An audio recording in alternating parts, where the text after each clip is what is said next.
Hello दोस्तों, स्वागत है आप सबका एक बार फिर से चैनल पर। ये वीडियो दोस्तों आपके यूपी प्लस सी वीपीओ के लिए बहुत ज़्यादा महत्वपूर्ण होने वाली है और इसमें हम लोग इम्पोर्टेंट एक सेकंड इसमें हम जो भी है इम्पोर्टेंट स्कीम्स को है जो कि कवर करेंगे। और इसमें देख लीजिएगा, आप जब पेपर दे के आएंगे तो आपको 10 प्लस क्वेश्चन 100% है जो कि देखने को मिलेंगे। तो इसलिए ज़रूर इस वीडियो को अच्छे से देखिएगा, 2-3 बार रिविजन कर लीजिएगा। इसका आपको काफ़ी ज़्यादा बेनिफिट है जो कि होगा इससे, ठीक है।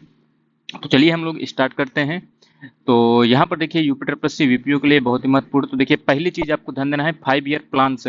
5 ईयर प्लान्स में आपको ध्यान देना है कौन कौन सी चीजें हैं। एक सेकंड, थोड़ा सा थिकनेस बढ़ा लेते हैं। हाँ, 5 ईयर प्लान है। अब यहाँ पर देखिए हमें ये समझना है कि 5 ईयर प्लान कब से आपकी स्टार्ट होता है। तो इससे पहले की थोड़ी बहुत हिस्ट्री हम देख लेते हैं। तो देखिए 1934 का साल ध्यान दीजिएगा। एक बुक आती है प्लान्ड इकोनॉमी फॉर इंडिया, ठीक है। ये बुक किसने लिखी थी? तो एम विश्वेश्वरैया जी ने है जो कि लिखी थी। और इन्होंने इस पर सुझाव दिया था कि श्रम को कृषि क्षेत्र से उद्योग क्षेत्र की ओर लाने का प्रयास है जो कि किया जाए, ठीक है। यानी एग्रीकल्चर से इंडस्ट्री की तरफ भारत को आगे बढ़ाया जाए। 1934 ध्यान दीजिएगा।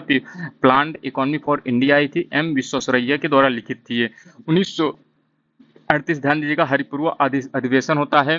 हरिपुरा अधिवेशन जो आईएनसी का है, ठीक है, कांग्रेस का अधिवेशन होता है। इसमें जो है अध्यक्ष सुभाष चंद्र बोस जी होते हैं और इन्हीं की अध्यक्षता में राष्ट्रीय आयोजन समिति गठित की जाती है। और इसके अध्यक्ष किसे बनाया जाता है? तो ये भी ध्यान दीजिएगा, जवाहरलाल नेहरू जी को बनाया जाता है। और इन्होंने योजना बनाई और इस योजना को क्या कहा जाता है? कांग्रेस योजना भी है जो कि कहा जाता है। ये चीज आपको ध्यान देना है। इसके बाद देखिए 1944-45 में बॉम्बे प्लान आता है, बहुत ही महत्वपूर्ण है।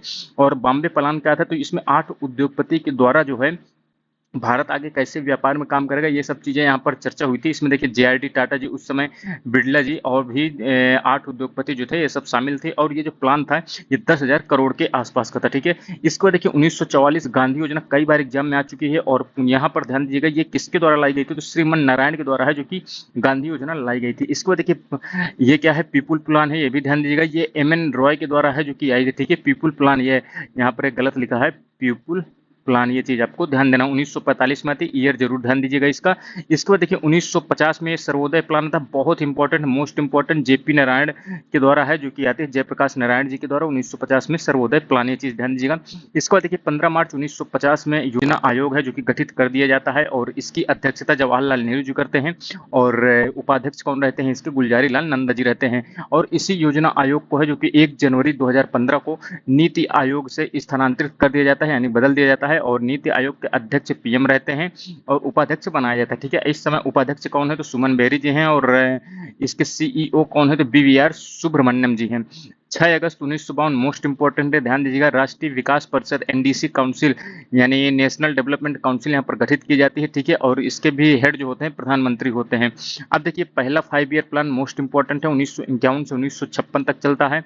ये देखिए हेराल्ड डॉमर मॉडल पर आता है और इसकी ऑब्जेक्टिव यानी इसका प्राथमिकताएं क्या थी? देखिए कृषि क्षेत्र में प्राथमिकता थी, लघु और कुटीर उद्योग को बढ़ाने की प्राथमिकता थी। और ग्रोथ जो टारगेट रखा गया था 2.1%। और कहाँ तक पहुंचे थे? तो 3.6%, यानी ज्यादा हमने ग्रोथ रेट प्राप्त की थी।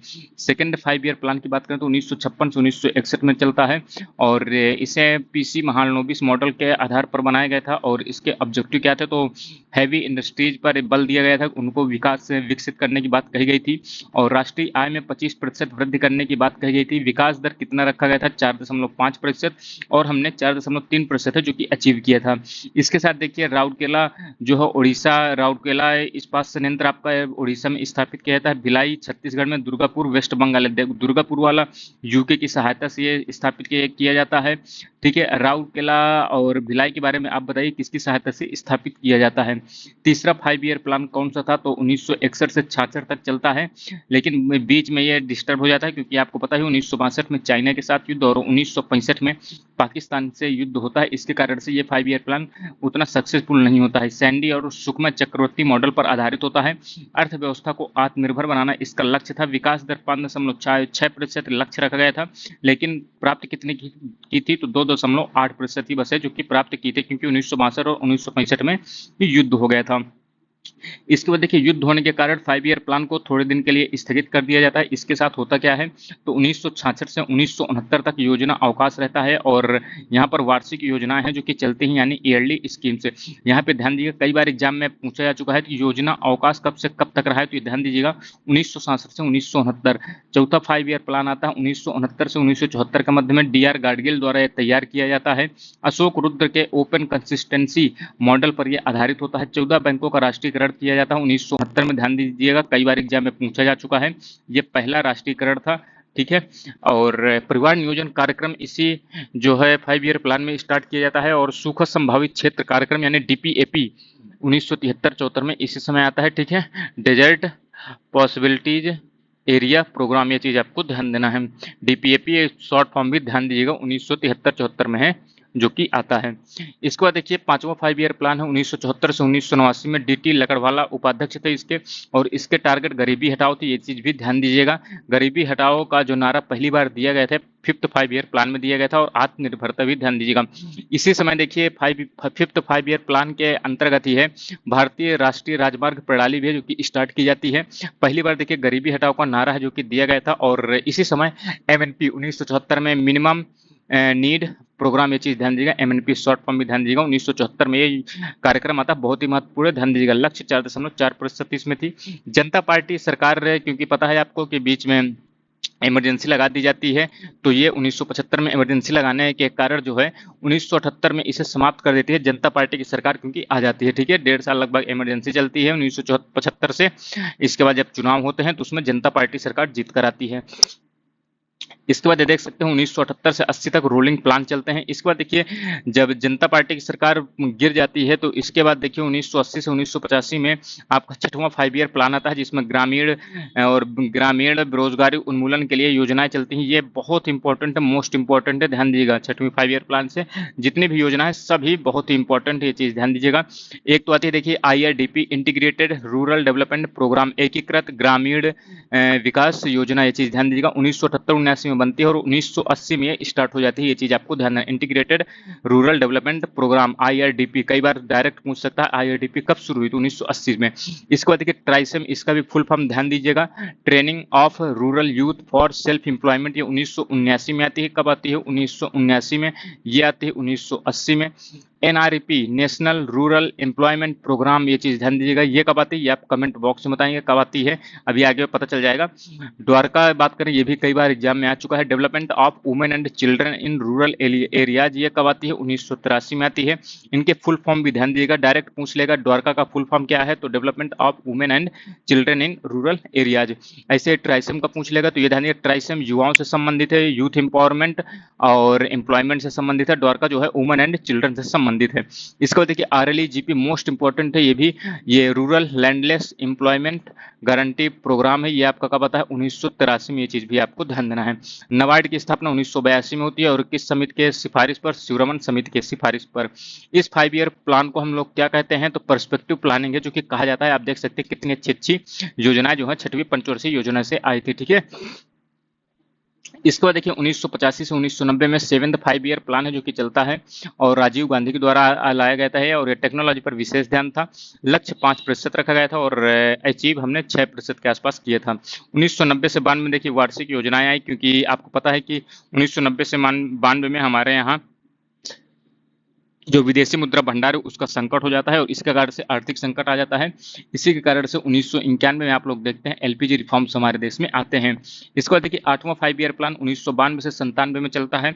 जॉन डब्ल्यू मुलर मॉडल के आधार पर उद्योगों का आधुनिकीकरण इसमें प्रमुख उद्देश्य रहता है। भारत देखिए 1 जनवरी 1995 को WTO का मेंबर है जो कि बन जाता है, वर्ल्ड ट्रेड ऑर्गेनाइजेशन का। लक्ष्य देखिए 5.6% रखा जाता है, और प्राप्ति हम कितनी करते हैं, तो 6.8% की।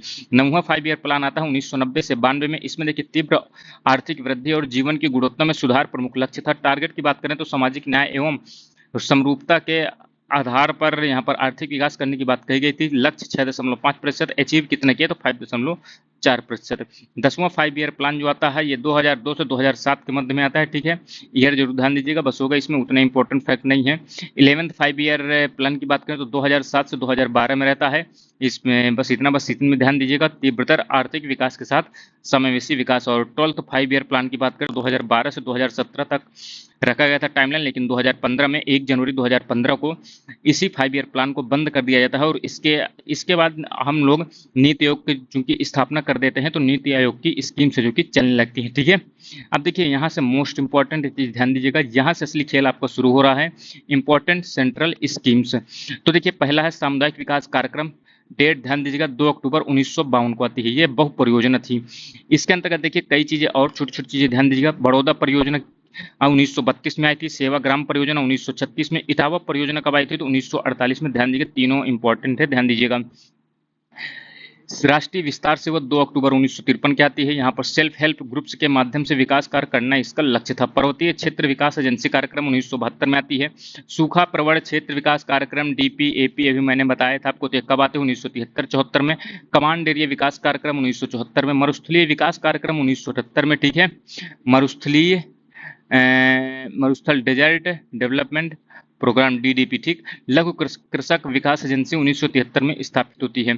इसको देखिए अब आपका बहुत important IRDP, integrated rural development programme. IRDP जो है देखिए 1978-79 में बनाई जाती है और 1980 में लागू होती है और ये 1999 तक चलती है। और 1999 में इसको जो हम लोग स्वर्ण जयंती स्वरोजगार योजना, यानी जो आपकी स्वर्ण जयंती स्वरोजगार योजना एसएसवाई जो आती है, इसमें इसे समाहित कर लिया जाता है, ठीक है। अब देखिए समेकित ग्राम विकास योजना यानी जो आईआरडीपी 1980 में आती है, इसके अंतर्गत इंपॉर्टेंट स्कीम्स इनको ध्यान दीजिएगा। द्वारका, जैसा कि मैंने आपको बताया था, वुमेन एंड चिल्ड्रन से संबंधित थी ये, ठीक है, तो 1983 में आती है। ट्राइसम यूथ एम्प्लॉयमेंट से संबंधित 1979 में आती है। इसके बाद देखिए सिट्रा बहुत इंपॉर्टेंट है, supply of improved tool kit to rural artisans. तो ये रूरल क्षेत्र में जो भी वास्तुकार वगैरह होते हैं, काम करने वाले होते हैं, उनको टूल किट देने के लिए थी। 1992 में आती है, चीज ध्यान दीजिएगा, सिट्रा 1992 में। गंगा कल्याण योजना 1995 में आती है। इसमें देखिए बीपीएल किसानों को गहरे कुओं के लिए सहायता देने की बात कही गई थी, यानी पानी की समस्या को दूर करने के लिए ये आई थी, ठीक है। गंगा कल्याण योजना 1995 में। सित्रा कब आती है 1992 में। ट्राइसम 1979, द्वारका 1983। ऐसी योजनाएं जिन्होंने आईआरडीपी का स्थान ले लिया तो मनरेगा 2005 में जो आती है ये ले लेती है। इसके बाद देखिए राष्ट्रीय ग्रामीण आजीविका mission, national rural livelihood mission NRLM आती है 2011 के आसपास में। दीनदयाल ग्रामीण कौशल विकास योजना आ जाती है। पीएम ग्राम सड़क योजना 2000 में आती है। श्यामा प्रसाद मुखर्जी रूअर्बन मिशन ये आपकी 2017 के आसपास आती है, ठीक है। तो ये सब जगह ले लेती हैं। मजदूरी और रोजगार के लिए जो योजना है इन्हें हम देख लेते हैं। तो देखिए ग्रामीण रोजगार हेतु जो कैश योजना आई थी तो ये 1971 में आती है। राष्ट्रीय ग्रामीण रोजगार कार्यक्रम जैसे कि मैंने बताया था NREP ये 1980 में आती है। काम के बदले अनाज योजना 1977 में आती है। RLGP राष्ट्र ग्रामीण भूमिहीन रोजगार गारंटी कार्यक्रम में कब आती है RLGP 1983। ध्यान दीजिएगा, इनके ईयर जरूर ध्यान दीजिएगा, सब बहुत ही महत्वपूर्ण है। जवाहर रोजगार योजना कब आती है 1989 में आती है। इसमें किन किन चीजों का विलय रहता है तो देखिए NREP national rural employment programme जो 1980 में आती है। RLGP rural landless employment programme जो है ये 1983 में आती है। इन दोनों का विलय कर दिया जाता है तो जवाहर रोजगार योजना आपकी बन जाती है JRY, ठीक। स्वर्ण जयंती ग्राम स्वरोजगार योजना तो SGSY शॉर्ट फॉर्म भी ध्यान दीजिएगा 1999 में आई थी स्वर्ण जयंती ग्राम स्वरोजगार योजना। इसमें जो है किसे किसे मिला दिया जाता है देखिए IRDP, द्वारका और ट्राइसेम और सिट्रा कब आती है 1992 में। और इसमें एक और मिला जाता है गंगा कल्याण योजना, वो कब आती है 1995 में आती है। ट्राइसेम 1979 में आती है। द्वारका आती है 1983 में। IRDP integrated rural development programme ये आपकी आती है 1980 में, ठीक है।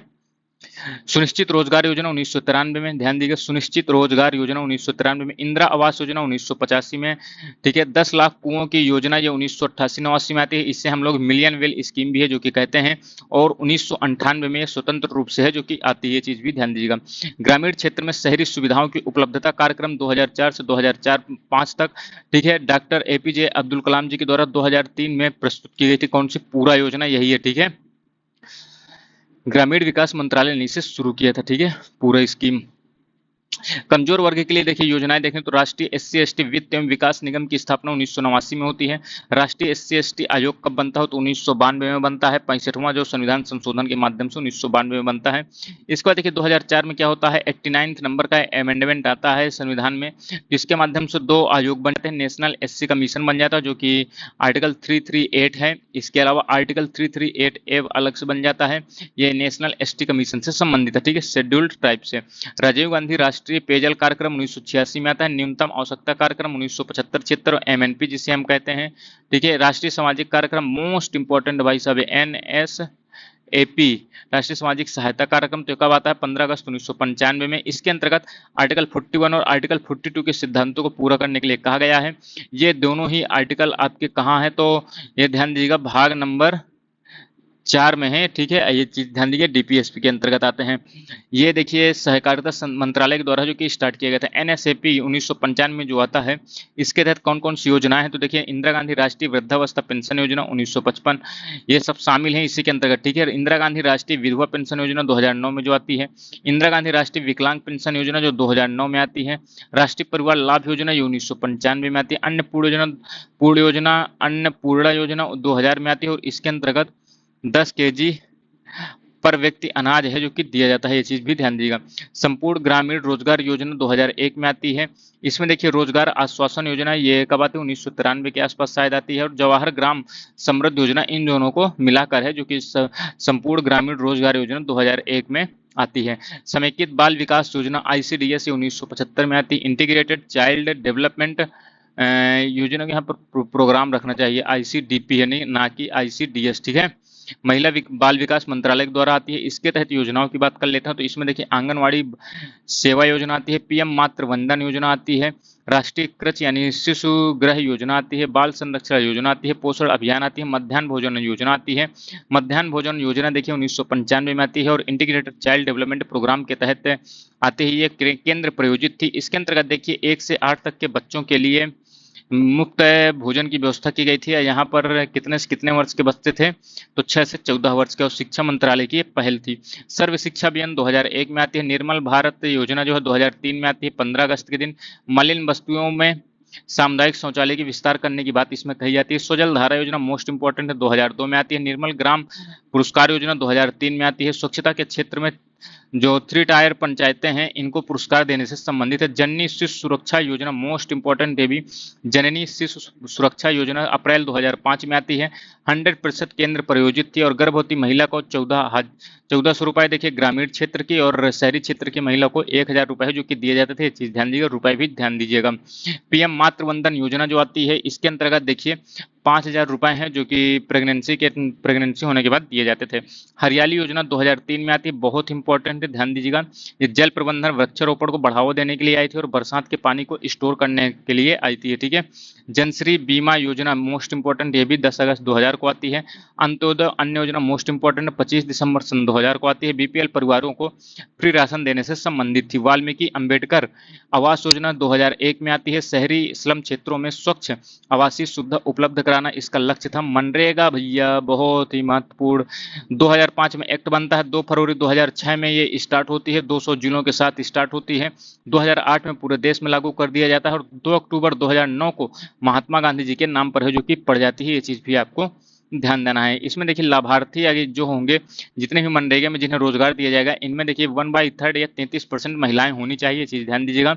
और ग्रामीण क्षेत्र में देखिए प्रत्येक परिवार के एक सदस्य को कम से कम 100 दिनों का अकुशल रोजगार, ठीक है, अनस्किल जो है एम्प्लॉयमेंट जो है देना होगा। और उनके जो है 5 किलोमीटर के दायरे में जहां पर वो रहते हैं 5 किलोमीटर के दायरे में है जो कि उन्हें रोजगार देना होगा। पीएम ग्राम सड़क योजना भैया PMGS ये कब आती है भैया सन 2000 में आती है। ये चीज ध्यान दीजिएगा। जब आई थी ये तो 100% जो है केंद्र वित्त पोषित थी, पूरा रूप ये केंद्र सरकार देती थी। लेकिन 2015-16 में मोदी सरकार इसमें बदलाव करती है। 60% केंद्र सरकार देगी, 40% राज्य सरकारें देंगी, ठीक है। यहाँ पे देखिए मैदानी क्षेत्र में 500 प्लस जनसंख्या होने पर वहाँ की सड़क को जो है मेन सड़क से जोड़ने का काम किया जाएगा। और पहाड़ी क्षेत्र में 250 से अधिक जनसंख्या होने पर ये जो कि ग्राम सड़क को हम लोग मेन सड़क से जोड़ने का काम करेंगे। प्रधानमंत्री ग्राम सड़क योजना का देखिए 3rd चरण इस समय चल रहा है। है 2019-20 से लेकर 2024-25, ठीक है। ग्रामीण विकास मंत्रालय की पहल है, ये चीज भी आपको ध्यान देना है। पीएम फसल बीमा योजना भैया मोस्ट इंपॉर्टेंट है, 18 फरवरी 2016 को आती है, 2016 पीएम फसल बीमा योजना बहुत ही महत्वपूर्ण है, ये चीज आपको जो है ध्यान देना है। 1999 में देखिए राष्ट्रीय कृषि बीमा योजना आपकी आती है, इसका नाम 2010 में बदला जाता है संशोधित राष्ट्रीय कृषि बीमा योजना, ये चीज आपको ध्यान देना है। और इसके बाद देखिए 18 फरवरी 2016 को जो है प्रधानमंत्री फसल बीमा योजना आती है। इसके लिए देखिए इसमें प्रीमियम दिया जाता है, जो भी फसलें खराब हो जाती हैं मौसम के कारण से, प्राकृतिक आपदा के कारण से, तो यहाँ पर आपको देखिए इतना प्रीमियम देना होगा, जिसके बाद आपको जो है बीमा के तौर पर रुपया मिल जाएगा जो भी आपकी खेत में बर्बादी होती है। तो यहाँ पर देखिए खरीफ पर 2% प्रीमियम है, रबी पर 1.5% और बागवानी और वाणिज्यिक फसलों पर 5%, ये चीज जो है आपको ध्यान देना है। निधि की बात करें तो 60% केंद्र सरकार देगी, 40% राज्य सरकार। नोडल एजेंसी की बात करें तो राज्य का कृषि विभाग इसका नोडल एजेंसी के रूप में कार्य करेगा। मोस्ट इंपॉर्टेंट भैया ये भी पीएम कृषि सिंचाई योजना बहुत ही महत्वपूर्ण, 10 जुलाई 2015 को आती है, ये चीज आपको ध्यान देना है। प्रधानमंत्री कृषि सिंचाई योजना, सिंचाई में निवेश करना और हर खेत में पानी उपलब्ध कराना इसका प्रमुख उद्देश्य। उप योजनाओं की बात करें तो देखिए त्वरित सिंचाई लाभ कार्यक्रम, समेकित वाटरशेड प्रबंधन कार्यक्रम और जल प्रबंधन कार्यक्रम। वित्त की बात करें तो देखिए प्रधानमंत्री फसल बीमा योजना है, देखिए उसमें 60-40 था, लेकिन कृषि सिंचाई योजना में 75-25 का अनुपात है, जो कि देखने को मिलता है, 75% सेंट्रल और 25% स्टेट का, ठीक है। परंपरागत कृषि विकास योजना अप्रैल 2015 में आती है, किसानों को जैविक कृषि के लिए प्रोत्साहित करना इसका उद्देश्य था। कृषि उड़ान 2.0 ये 27 अक्टूबर 2021 में आता है। नागरिक उड्डयन मंत्रालय के द्वारा हवाई परिवहन द्वारा कृषि उत्पादों के परिवहन को आसान बनाना इसके माध्यम से लक्ष्य था, ठीक है। और इसमें फोकस एरिया कौन सा है, तो पूर्वोत्तर वाले राज्य और जनजातीय क्षेत्र हैं जो कि इसमें फोकस एरिया है, क्योंकि यहीं पर है जो कि दिक्कत होती है ट्रांसपोर्ट करने में, ठीक है। मृदा स्वास्थ्य कार्ड योजना फरवरी 2015 में आती है, स्वस्थ धरा खेत हरा इसका नारा है, कृषि मंत्रालय के अधीन है, प्राकृतिक संसाधनों का संरक्षण और मृदा स्वास्थ्य में सुधार करना इसका उद्देश्य है। ई नाम मोस्ट इंपॉर्टेंट है, इलेक्ट्रॉनिक नेशनल एग्रीकल्चर मार्केट, ये चीज आपको ध्यान देना। नेशनल एग्रीकल्चर मार्केट स्टार्ट कब होती है, तो अप्रैल 2016 में है, जो कि ये ई नाम स्टार्ट होती है। बहुत ही आप लोगों ने नाम सुना ही होगा इसका 100%। कृषि उत्पादन विपणन समितियां जो एपीएमसी हैं, इनको ई पोर्टल से जोड़ने का काम किया जा रहा है। और वर्तमान की बात करें तो लगभग 1250 के आसपास मंडियां हैं जो कि इसके तहत जोड़ी जा चुकी हैं। किसान क्रेडिट कार्ड योजना कब आती है, तो 1998-99 में आती है, ये भी बहुत ही महत्वपूर्ण योजना है। 1998-99 में आती है। बजट में यशवंत सिन्हा जो द्वारा है, जो वित्त मंत्री थे उस समय, उन्होंने घोषणा की थी। आरबी गुप्ता समिति की सिफारिश पर है, जो कि आई थी संस्थागत स्रोतों से। इसमें जो है सस्ता लोन, जैसे अनुसूचित बैंक हैं और कमर्शियल बैंक हैं, इसके अलावा जो भी आप लोग देखते हैं, ठीक है, जो भी संस्थागत स्रोत हैं वहां से नाबार्ड वगैरह हो गए, ठीक है। इसमें पशुपालन मत्स्य पालन को भी है जो कि शामिल कर लिया गया। अब किसान क्रेडिट कार्ड योजना में कब आती है, 1998-99 में। न्यूनतम समर्थन मूल्य एमएसपी की बात कर लें तो जारीकर्ता कौन जारी करता है, कृषि लागत व मूल्य आयोग, और इसकी स्थापना 1965 में होती है जहां तक, ठीक है, सेंट्रल गवर्नमेंट का आयोग है। 22 फसलों पर एमएसपी दिया जाता है, 4 और जो एक फसल है उस गन्ना जिस पर हम लोग एफआरपी देते हैं, ये चीज ध्यान दीजिएगा, इससे हम उचित एवं लाभकारी मूल्य भी है जो कि कहते हैं। 22 फसलें देखिए कौन कौन सी, 7 खाद्यान्न है, 7 तिलहन है, 5 दालें हैं, 4 वाणिज्यिक फसलें हैं। खरीदारी करता कौन होता है, एफसीआई करता है। इसकी स्थापना कब होती है, 14 जनवरी 1965 को, फूड कॉर्पोरेशन ऑफ इंडिया, ठीक। राष्ट्रीय खाद्य सुरक्षा अधिनियम 1913 में आता है, एनएफएसए, ठीक है। 10 सितंबर 2013 को लागू होता है। 2/3 2/3 आबादी को कानूनी अधिकार है भोजन करने का। इसके तहत देखिए 75% जो ग्रामीण आबादी है जो कि इसके अंतर्गत आएगी, कवर होंगे, और 50% शहरी आबादी है जो कि कवर होगी। चावल देखिए 3 रुपए प्रति केजी, गेहूं 2 रुपए प्रति केजी, मोटा अनाज 1 रुपए प्रति केजी, यानी 5 किलो प्रति माह प्रति व्यक्ति है जो कि दिया जा रहा है। इस एक्ट के तहत देखिए अंत्योदय अन्न योजना जो 2000 में आई थी, इसमें देखिए 35 किलो खाद्यान्न पर परिवार जो है मंथली देने की बात है जो कि कही गई है, ये चीज भी आपको ध्यान देना है। पात्र परिवार की पहचान की बात करें तो कौन करेगा, तो स्टेट गवर्नमेंट के द्वारा है जो पहचान की जाएगी। राष्ट्रीय गोकुल मिशन मोस्ट इंपॉर्टेंट है, सन 2014 में आती है, 100% केंद्रीय वित्त पोषित है। इसमें जो है देखिए देसी नस्ल की गाय के संरक्षण और देसी नस्ल की गाय का आनुवंशिक विकास को बढ़ावा देना इसका प्रमुख उद्देश्य है। इसके बाद देखिए प्रोजेक्ट चमन आती है 2014 में, मोस्ट इंपोर्टेंट नाम पर मत जाइएगा, नाम से आप कंफ्यूज हो जाएंगे। ये कृषि मंत्रालय की है और इसमें जो है देखिए बागवानी फसलों के उत्पादन तथा विस्तार की संभावना का पता लगाना इसका प्रमुख उद्देश्य है। ये चीज आपको ध्यान देना है। तो देखिए ये पार्ट 1 है, एक और पार्ट अभी आपका आ जाएगा, उसमें हम लोग इंपॉर्टेंट स्कीम्स का एक और जो है टॉपिक है जो कि कवर कर लेंगे। और ये आप लोग खुद जानते होंगे, अगर आपने प्रीवियस ईयर क्वेश्चन दिया है और आप लोगों ने सिलेबस फॉलो किया है तो आपको ऐसे क्वेश्चन देखने को मिलेंगे स्कीम से रिलेटेड, तो जरूर बताइए।